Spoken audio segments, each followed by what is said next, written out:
السلام علیکم۔ آپ کے دنیا سے جانے کے بعد بھی آپ کا یہ ایک کلک صدقہ جاریہ بن سکتا ہے۔ صدقہ جاریہ کی نیت سے بیان کو شیئر کریں، چینل کو سبسکرائب کریں۔ شکریہ۔ پہلا درجہ ہے انتہائی گمراہی، ضل ضلالا بعیدا۔ وہ کیا ہے؟ اگر عزت ہوئی، نعمتیں ملی، فلاں دیوی یا دیوتا کی نگاہ کرم ہے، اس کی کرپا سے یہ ہو گیا۔ اور اگر کوئی تکلیف آ گئی، مصیبت آ گئی، معلوم ہوتا کہ فلاں دیوی یا دیوتا ہم سے ناراض ہو گیا، یہ کالی دیوی کی طرف سے کوئی مصیبت آ گئی ہے، یا یہ کہ یہ لکشمی دیوی کی نگاہ کرم ہے کہ ہمیں دولت مل گئی ہے۔ یہ تو ہے شرک۔ شرک ہونے کے اعتبار سے یہ ہے ضل ضلالا بعیدا، انتہائی پستی۔ اس پستی سے اوپر آئیں گے تو توحید کی پہلی منزل ہے۔ عزت دی اللہ نے دی، اگر کوئی تنگی آ گئی، فقر، تکلیف، کوئی ذلت، رسوائی، یہ بھی اللہ کی طرف سے۔ ایک اعتبار سے تو انسان ہدایت پر آ گیا، بڑی گہرائی تھی اس گندگی کی اور اس خباثت کی جو شرک جس کا نام ہے، اس سے انسان نکل آیا، نجاست سے۔ توحید تو ہے لیکن ابھی اس میں اس کی گمراہی کا ایک ایلیمنٹ شامل ہے، اور یہ گمراہی سے جب تک آگے نہیں آئے گا، اوپر نہیں ابھرے گا، اس کا طرز عمل کیا ہوگا کہ ذرا کچھ مل گیا، عزت مل گئی، پھولے نہیں سما رہے، اب زمین پر قدم نہیں ٹک رہے، گردن اکڑ رہی، کہیں محرومی ہو گئی، کوئی تکلیف آ گئی، کوئی مشقت، فقر آ گیا، اب بجھ کر رہ گئے۔ ان دونوں کیفیات میں انسان کا پینڈولم جو ہے وہ ایکسٹریم کو جائے گا۔ یہ کب ہوگا؟ جبکہ انسان یہ سمجھتا ہے کہ اس دنیا میں جو دولت مل گئی یا عزت مل گئی تو یہ گویا کہ بڑی کوئی قابل فخر شے ہے، اور اگر یہاں پر کوئی تکلیف آ گئی، کوئی مصیبت آ گئی، فقر و فاقہ آ گیا تو یہ گویا کہ بہت ہی اہانت آمیز شے ہے۔ اگر یہ انسان سمجھے گا تو طرز عمل وہ نکلے گا نتیجے کے طور پر جو میں بیان کر چکا ہوں، یہ گمراہی ہے۔ اس گمراہی سے نکلیں گے تو آپ کس مقام پر آئے؟ دوسری منزل ہدایت کی کیا ہے؟ نہ یہ عزت ہے نہ یہ ذلت ہے، دونوں حیثیتیں برابر ہیں کہ یہ امتحان ہے۔ اسی لیے ان دونوں آیتوں میں ایک لفظ قدر مشترک ہے، اذا مبتلاہ فاما الانسان اذا مبتلاہ ربہ فاکرمہ ونعمہ۔ یہ بھی ایک ابتلا ہے، آزما رہا ہے اللہ، کبھی وہ دے کر آزماتا ہے، کبھی چھین کر آزماتا ہے، کبھی فقر و فاقہ سے آزماتا ہے، کبھی وہ کثرت دولت اور کثرت مال سے آزماتا ہے، کبھی وہ صحت دے کر آزماتا ہے کہ یہ قوت اور توانائی اور صحت جو میں نے دی ہے یہ اس میں کیا کرتا ہے، کبھی وہ مرض کے ذریعے سے آزماتا ہے کہ صبر کرتا ہے کہ نہیں کرتا۔ ہمارے لیے شکوہ اور شکایت تو اس کی زبان پر نہیں آ جاتی، نالہ اور شیون تو نہیں آ جاتا، تکلیف جھیلتا ہے کہ نہیں جھیلتا، اس میں تحمل ہے کہ نہیں ہے، تو صبر کرتا ہے یا شکر کرتا ہے۔ یہ دونوں کیفیات در حقیقت اس اعتبار سے مساوی ہے، یہ بھی امتحان، یہ بھی امتحان۔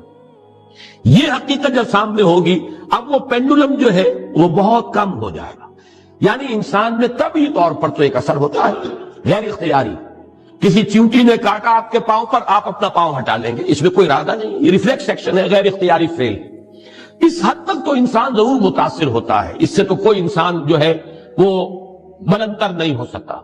حضرت ابراہیم رضی اللہ تعالیٰ عنہ، حضور کے وہ نومولود فرزند انتقال جب ہو رہا تھا، آپ کی آنکھوں میں آنسو آ گئے۔ اب یہ ایک طبعی اثر ہے، ایک فیل ہے، انفعالی کیفیت ہے جو بالکل طبعی ہے، لیکن یہ نہیں کہ اس کی وجہ سے انسان کی زبان پر کوئی شکوہ آ جائے، کوئی شکایت آ جائے، یہ نہیں ہوگا، یہ ایمان کے منافی ہے۔ اسی طریقے سے اگر کوئی خوشی ہوئی ہے تو چہرے کے اوپر ایک نکھار آ جائے گا، تبسم آ جائے گا، اس سے زائد نہیں۔ اس حد تک تو یوں سمجھیے کہ انسان کا طبعی تقاضا ہے۔ اس سے زیادہ یہ پینڈولم اگر سوئنگ کر رہا ہے تو گویا کہ اس حقیقت سے انسان محجوب ہے کہ یہ بھی امتحان ہے، یہ بھی امتحان، جو ہم سورہ حدید میں پڑھ چکے ہیں۔ ما اصاب من مصیبت فی الارض ولا فی انفسکم الا فی کتاب من قبل ان نبراها ان ذلک علی اللہ یسیر لکہ لا تعصوا علی ما فاتکم ولا تفرحوا بما آتاکم۔ اللہ تمہیں کچھ دے تو اتراؤ مت، اللہ تم سے کچھ چھین لے تو اس کے اوپر افسوس مت کرو۔ یہ نتیجہ ایمان کا نکلنا چاہیے۔ اگر تمہیں ایمان ہے اللہ پر، اگر تمہیں یقین ہے کہ جو کچھ ہوا ہے اللہ کے اذن کے بغیر نہیں ہوا، اگر تمہیں یقین ہے کہ اللہ نے جو میرے لیے طے کیا ہے اس میں میرے لیے خیر ہی ہے، چاہے فی الحال فی الوقت فوری طور پر مجھے ناگوار محسوس ہو رہی ہے بات، لیکن یقیناً میرے لیے اس میں خیر ہے میرے رب کی طرف سے، کہ ہر کے ساتھ یہ ماریخ عین الطاف فصل۔ ہم تو شارٹ سائٹڈ ہیں، ہم دیکھ نہیں سکتے کسی شے کو، ہم اس کے ظاہر کو دیکھ کر گھبرا اٹھتے ہیں کہ یہ تو تکلیف آ گئی، کیا پتا اسی کے پردے میں اللہ کی رحمت آ رہی ہے۔ میں نے وہ رئیس امروہوی کے اشعار آپ کو کئی دفعہ سنائے ہیں۔ وہ وقت آیا کہ ہم کو قدرت ہماری سعی و عمل کا پھل دے، بتا رہی ہے یہ ظلمت شب کہ صبح نزدیک آ رہی ہے۔ ابھی ہے کچھ امتحان باقی، فلاکتوں کے نشان باقی، قدم نہ پیچھے ہٹے کہ قسمت ابھی ہمیں آزما رہی ہے۔ رئیس اہل نظر سے کہہ دو کہ آزمائش سے جی نہ ہارے، جسے سمجھتے ہو آزمائش وہی تو بگڑی بنا رہی ہے۔ اسی آزمائش سے تو بگڑی بنے گی، اسی سے تو تمہارا خیر جو ہے اجاگر ہوگا، سامنے آئے گا، پتہ چلے گا who's who, what is what۔ ابو بکر میں کتنا یقین اور ایمان تھا، یہ کیسے معلوم ہوگا؟ کیسے معلوم ہوگا کہ بلال میں کتنا سہار، کتنا تحمل تھا، کتنا صبر تھا، اگر وہ مصیبت ان پر نہ آتی کہ جو امیہ ابن خلف کے ہاتھوں ان پر قیامت ٹوٹ رہی تھی۔ تو یہ ساری چیزیں جو ہے ما اصاب من مصیبت فی الارض ولا فی انفسکم الا فی کتاب من قبل ان نبرأ ان ذلک علی اللہ یسیر لکی لا تعصوا علی ما فاتکم ولا تفرحوا بما آتاکم واللہ لا یحب کل مختال فخور۔ اگر اس حقیقت سے محجوب ہو جاؤ گے تو پھر اختیال اور فخر اور گھمنڈ پیدا ہو جائے گا تمہارے اندر، یا دوسری طرف مایوسی، کمر ہمت ٹوٹ کر رہ جائے گی، خودکشی کرنے کو انسان آمادہ ہو جاتا ہے ذرا کوئی ناکامی دنیا میں آ گئی، کوئی تکلیف آ گئی۔ یہ ہے در حقیقت تیسری منزل، ہدایت کی دوسری سیڑھی۔ پہلا کیا تھا؟ نہاد ظل ضلالا بعیدا، کوئی خیر مل گیا تو کسی دیوی کی نگاہ کرم، کوئی تکلیف آ گئی تو کسی دیوتا کی ناراضگی، یہ تو ہے ظل ضلالا بعید۔ اس سے اوپر آئے، یہ پہلی سیڑھی ہدایت کی ہے۔ عزت ہے تو اللہ کی طرف سے، اور اگر کوئی ذلت ہے، تنگی ہے تو اللہ کی طرف سے۔ یہ ہدایت کا آغاز ہو گیا، یہ توحید کی بنیادی منزل ہے۔ اس سے اگلی منزل، یہاں کی ذلت ذلت نہیں، یہاں کی عزت عزت نہیں۔ ذالک یوم التغابن، ہار اور جیت کے فیصلے کا دن تو قیامت کا دن ہے۔ وہاں معلوم ہوگا جس کو اس روز عزت ملی وہ عزت والا ہے، جو اس روز ذلیل ہو گیا وہ ذلت والا ہے۔ یہ تو امتحان ہے، دار الامتحان ہے۔ خلق الموت والحیات لیبلوکم ایکم احسن عملا، یہ تو دار الامتحان ہے۔ امتحان ہونے کے ناطے دونوں برابر ہیں۔ اس سے اوپر ہے ایک چوتھی منزل، ہدایت کی تیسری منزل۔ وہ کیا ہے؟ عام طور پر انسان یہ سمجھتا ہے کہ یہ جو آزمائش ہے تنگی کی اور فقر و فاقہ کی، یہ سختر آزمائش ہے، اور نعمتوں کی بارش ہو تو یہ آسان آزمائش۔ یہ بھی ابھی گمراہی کا ایک پرت جو ہے اس کی باقی ہے۔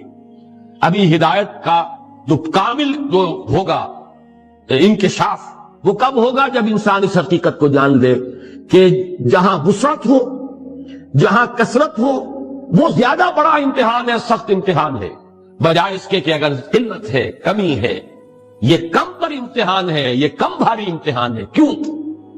کہ اگر آپ کے پاس کثرت ہے، آپ کے اندر غفلت پیدا ہو جائے۔ یہ ایک بڑا نیچرل ری ایکشن ہوتا ہے اگر کسی شخص کی ابتدائی اور بنیادی تربیت کے اندر دین کا عنصر موجود ہو، جیسا کہ علامہ اقبال کے ہاں تھا۔ ان کی والدہ ایک بہت نیک سیرت مسلمان خاتون، ان کے والد ایک صوفی منش بزرگ، پھر ان کے استاد علامہ میر حسن۔ یہ ان کی شخصیت کے جو ابتدائی جو کردار سازی کا دور ہوتا ہے، اس کے اندر اہم ترین جو ہے عوامل تھے۔ پھر جو کچھ ہوا، لاہور میں آئے، گورنمنٹ کالج میں رہے بھی کیا، یہاں پر رہے، وہ کچھ دور اور تھا۔ لیکن انگلستان جاتے تو معلوم ہوتا ہے کہ شورا بھڑک اٹھا، مسلمان کو مسلمان کر دیا طوفان مغرب نے۔ پھر وہاں کے فلسفے، فکر، نظریات، اس کا جو مطالعہ کیا تو اس میں خود اپنی کیفیت کو بیان کیا ہے کہ عذاب دانش حاضر سے باخبر ہوں میں کہ میں اس آگ میں ڈالا گیا ہوں مثل خلیل علیہ الصلوۃ والسلام، کہ جیسے حضرت ابراہیم کو نمرود کی آگ میں ڈال دیا گیا تھا، مجھے بھی اس آگ میں جھونک دیا گیا تھا۔ یہ تو آگ ہے، یہاں یہ تو عذاب کا ہے، عذاب دانش افریقہ، لادینیت، الحاد، یہ ساری چیزیں جو ہے رگو پے میں سرایت کیے ہوئے یہاں پر۔ لہذا عذاب دانش حاضر سے باخبر ہوں میں کہ میں اس آگ میں ڈالا گیا ہوں مثل خلیل۔ اللہ نے حضرت ابراہیم کو بھی وہاں سے زندہ و سلامت نکال لیا تھا۔ علامہ اقبال بھی وہاں سے جب آئے ہیں تو ایک مومن کا ذہن اور فکر لے کر آئے ہیں، مومن کا دل لے کر آئے ہیں۔ اس وقت کی ان کی جو ایکویٹی آف ویژن تھی، اس کا اندازہ کیجئے 1905 سے 8 تک کے حالات، اور انہوں نے مشاہدہ کر لیا تھا کہ فرنگ کی رگے جہاں پنجے یہود میں ہے۔ اور بھی بہت لوگ جاتے آتے تھے، انگلستان جاتے تھے، کسی نے دیکھا کہ دیکھنے والوں ہی کو دکھائی دیتا ہے، صاحب بصیرت لوگوں ہی کو. تو علامہ اقبال بہت بڑے سیر تھے، دیکھنے والے تھے. ایک تو حال کا مشاہدہ گہرا اور ایک مستقبل کے بارے میں بھی. ان کی نگاہیں بہت تیز تھی. گاہ میری نگاہ تیز چیر گئی دل وجود. اس کے بعد سن 8 سے 1938 تک 30 برس. اب یہ ہے ان کا وہ دور جس میں اگرچہ انہوں نے شاعری کو جاری رکھا ہے، شاعری کی ہے، لیکن ساتھ ہی یہ بھی کہا ہے مرا یاراں غزل خانے شمردند، مجھے خامخواہ لوگوں نے شاعر سمجھ لیا ہے، غزل خاں سمجھ لیا ہے. اور شکوہ کیا ہے کہ ہر کسے از ظن خود شد یاد من وز درون من نجست اسرار من. میرے بہت سے دوست بنے ہوئے ہیں، عقیدت مند ہیں، آتے ہیں، سب کچھ ہے، لیکن کوئی میرے اندر جھانک کر نہیں دیکھتا کہ اس کے اندر ہے کیا. وہ کیا چیز ہے جو مجھے بے چین کیے ہوئے، اس سے کسی کو دلچسپی ہی نہیں ہے. یہ جو دور ہے 30 برس کا، میرے نزدیک اس میں اقبال کی سب سے بڑی حیثیت یہ ہے کہ وہ قرآن مجید کا اس دور کا سب سے بڑا شارح ہے. میں لفظ تفسیر استعمال نہیں کر رہا، وہ ایک ٹیکنیکل ٹرم ہو جائے گی. شارح اقبال قرآن، اور ساتھ ہی سب سے بڑا داعی ہے. میرے علم میں نہیں ہے کہ کسی اور شخص نے اس شد و مت کے ساتھ مسلمانوں کو قرآن کی طرف دعوت دی ہو کہ لوٹو قرآن کی طرف. سادہ ترین الفاظ میں وہ زمانے میں معزز تھے مسلمان ہو کر اور تم خار ہوئے تاریخ قرآن ہو کر.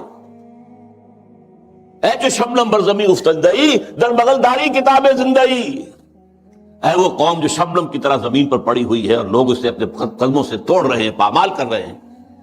ہوش میں آ، تیرے پاس وہ کتاب زندہ موجود ہے. جیسے حضرت موسیٰ علیہ السلام کے پاس بھی عصا تو تھا، لیکن جب دربار میں جب وہ مقابلہ ہو رہا تھا اور جادوگروں نے اپنی رسیاں پھینکی، وہ بھی سانپ بن گئے، تو حضرت موسیٰ کے دل میں بھی خوف آ گیا. فَأَوْجَسَ فِي نَفْسِهِ خِیفَةً موسیٰ. یہ بدبنائے طبع بشری ہے. اس طرح کی چیز کا معاملہ انبیاء کی عصمت کے منافی نہیں ہے، بربنائے طبع بشری. یہ میرا معجزہ بھی تو یہی تھا نا جو اللہ نے دیا تھا کہ میرا عصا جو ہے وہ اژدہا بن گیا، یہ تو انہوں نے سانپ بنا دیے. اب کیا ہوگا؟ تالی پٹ جائے گی. اب تو مجمع خود کہا تھا کہ جمع کرو لوگوں کو. اس وقت اللہ نے فرمایا جو تیرے ہاتھ میں اسے پھینکو، ذرا ڈالو تو صحیح، دیکھو تو صحیح، ڈرو نہیں. وہ جب ڈالا ہے اس نے وہ سارے ہڑپ کر لیے. اس جو بنا وہ اژدہا، وہ جو جتنی بھی بنی تھی وہ بظاہری وہ سانپ، اس وقت کے ساتھ اب سجدے میں گر پڑے ساتھ کر القی السحرۃ ساجدی. اسی طرح یہ امت آج اگرچہ موجود ہے، عصائے موسوی بغل میں ہے، سانپوں سے ڈر رہے ہیں. در بغل داری کتاب زندگی، اے تو شبنم بر زمین افتندئی. میں تفصیل میں نہیں جا سکتا، میری ایک کتاب ہے علامہ اقبال اور اس میں نے تفصیل سے علامہ اقبال کے شارح قرآن ہونے کے اعتبار سے میں نے انہیں رومی ثانی قرار دیا.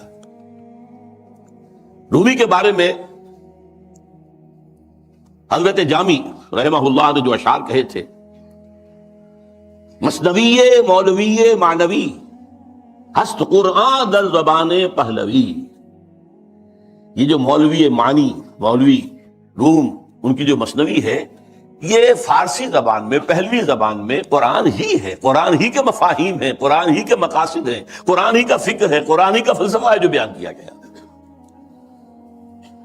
منچ گویم وسیاں عالی جناب نیست پیغمبر ولیکن دارت کتاب. میں کیا کوئی وصف بیان کروں مولانا روم کا؟ وہ پیغمبر تو نہیں تھے لیکن کتاب ان کے پاس تھی. کتاب جو ہے مثنوی مولوی امام. بالکل یہی بات جامی ہی کے طرح کے بہت بڑے شاعر تھے، جالندھر کے گرامی، اور انہوں نے یہ بات کہی تھی، در دیدہ مانی نگراں حضرت اقبال، پیغمبر یہ کر دو پیغمبر نہ تماشد. جو لوگ معنی پر نگاہ رکھتے ہیں، جو لوگ صرف الفاظ کو نہیں دیکھتے، گہرائی میں جاتے ہیں، ان کے نزدیک تو حضرت اقبال کا معاملہ یہ ہے کہ انہوں نے پیغمبری کی ہے، اگرچہ انہیں پیغمبر نہیں کہہ سکتے، معاذ اللہ ثم معاذ اللہ ثم معاذ اللہ. بہرحال یہ میرے نزدیک 1908 کے بعد سے لے کر ملت کے احیاء کا نعرہ، ملت کے احیاء کی نوید جاں فضا، اسلام کے نشأت ثانیہ کے دور کے آغاز کی بشارتیں بھی سنائیں، اور اس کے لیے ایک فکری مواد پیدا کیا. مغربی فکر پر تنقید کی، زوردار تنقید کی، ان کی سیاست پر تنقید کی، انسانی حاکمیت کہاں سے لے آئے ہو؟ سروری زیبا فقط اس ذات بے ہمتا کو ہے، حکمراں ہے ایک وہی باقی بتانے آزری۔ حاکمیت تو صرف اللہ کو ہے، کسی کو یہ حق حاصل نہیں۔ اللہ کی حاکمیت، انسانی حاکمیت چاہے فرد واحد کی ہو، فرعون ہو، نمرود ہو، تو جتنی بڑی نجاست کا ایک بہت بڑا، یوں سمجھئے کہ بہت بڑی گانٹھ جو ہے کسی کے سر پر رکھ دی گئی ہے، ٹنو، وہ اگر ایک ایک ماشا کر کے سب میں بانٹ دی جائے گی تب بھی تو نجاست ہی رہے گی۔ انسانی حاکمیت کا تصور جو ہے وہ نجاست ہے، وہ کفر ہے، وہ شرک ہے۔ توحید کیا ہے؟ اللہ کی حاکمیت۔ معیشت پر جو ان کا نظام ہے، جس طریقے سے انہوں نے مغربی معیشت کے تار و پود بکھیرے ہیں، جس طریقے سے کہ جو یہ بینکنگ سسٹم پر انہوں نے کہا ہے، ای ملوک ای فکر چالاک یہود، یہ بینک کیا ہے؟ یہ یہودیوں کے دھوکہ دینے والی فکر کا نتیجہ ہے۔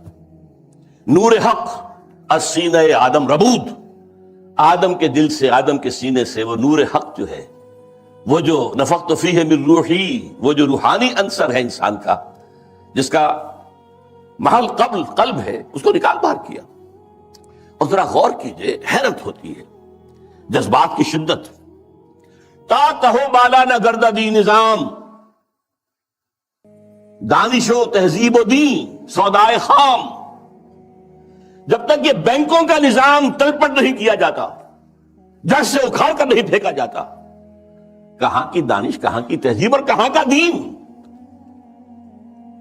اندازہ کیجیے، عرض کیجیے جوہر اندیشہ کی گرمی کہاں، کچھ خیال آیا تھا، وحشت کا کہ صحرا جل اٹھا۔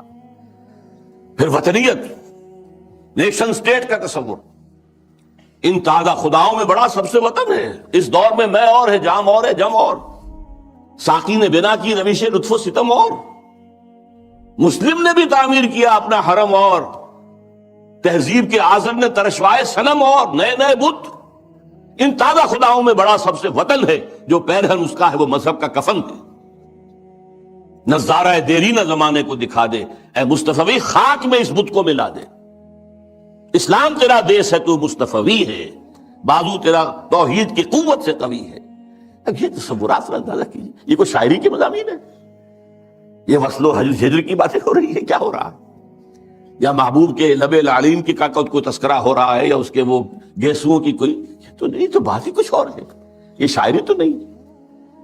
نغمہ کو جاؤ من کو جا، ساز سخن بہانہ ایست، سوئے قطار می کشم ناقہ بے زمام را۔ یہ امت جو بکھر گئی ہے، یہ لوگ، فکری انتشار ہے، عملی انتشار ہے، فقہی انتشار ہے، نہ معلوم کیسے کیسے انتشار ہیں، انہیں سب کو پھر ایک لائن میں لا کر، ایک قطار میں لا کر ایک قافلے کی شکل دینا چاہتا ہوں۔ اس کے لیے میں نے شاعری کو اپنا ذریعہ بنایا ہے۔ اس میں سے بھی جو میں نے آپ کو 30 سال گنوائے ہیں، 8 سے لے کر اور 38 تک، 1908 سے 1938، آخری 8 سال بہت اہم ہے، بہت اہم ہے، بہت اہم، 37 تا 38۔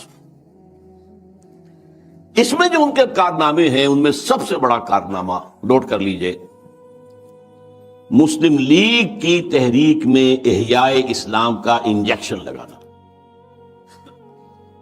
مسلم لیگ 1906 میں قائم ہوئی ڈھاکہ میں، اس میں نہ شامل تھے محمد علی جناح، میں ان کا نام اس لیے لے رہا ہوں، قائد اعظم نہیں کہہ رہا، اس وقت وہ قائد اعظم نہیں تھے، نہ علامہ اقبال، علامہ اقبال تو تھے ہی نہیں، وہ یورپ میں تھے، لیکن یہ کہ مسٹر جناح موجود تھے ہندوستان میں، لیکن وہ کانگریس کے رکن تھے، دادا بھائی نوروجی کے سیکرٹری تھے، مسلم لیگ میں نہیں آئے۔ بڑی مشکل سے کہنے سننے سے مولانا محمد علی جوہر کے وہ مسلم لیگ میں آئے، لیکن پھر بھی اپنی ڈوئل ممبرشپ برقرار رکھی، کانگریس کی بھی اور مسلم لیگ کی بھی، اور سر توڑ کوشش کی ہے۔ اس وقت تک یوں سمجھیے کہ جو 24 برس ہیں، 6 سے لے کے 30 تک، مسلم لیگ کی حیثیت جو ہے، نمبر ایک تو یہ کوئی عوامی جماعت تھی ہی نہیں۔ اگر موقع ملا تو میں قائد اعظم کا بھی ایک قول اس میں نقل کروں گا۔ یہ ایک بس ادارہ سا تھا، کچھ بڑے ایلیٹ مسلمانوں کے، کچھ نواب زادے، کچھ جاگیردار، کچھ اور اسی اعتبار سے نمایاں لوگوں کا بس ایک انجمن تھی، اور اس کی کوشش ساری صرف یہ تھی کہ کوئی ایسا فارمولہ طے ہو جائے ہندوؤں اور مسلمانوں کے مابین کہ اگر ہندوستان ایک وحدت کی حیثیت سے آزاد ہو اور یہاں پر جدید دور کے مطابق جو ہے ون مین ون ووٹ کے حوالے سے حکومتیں بننی شروع ہوں، تو ایسا نہ ہو کہ مسلم اقلیت جو ہے وہ ہندوؤں کی اکثریت کے تلے پس کر رہ جائے۔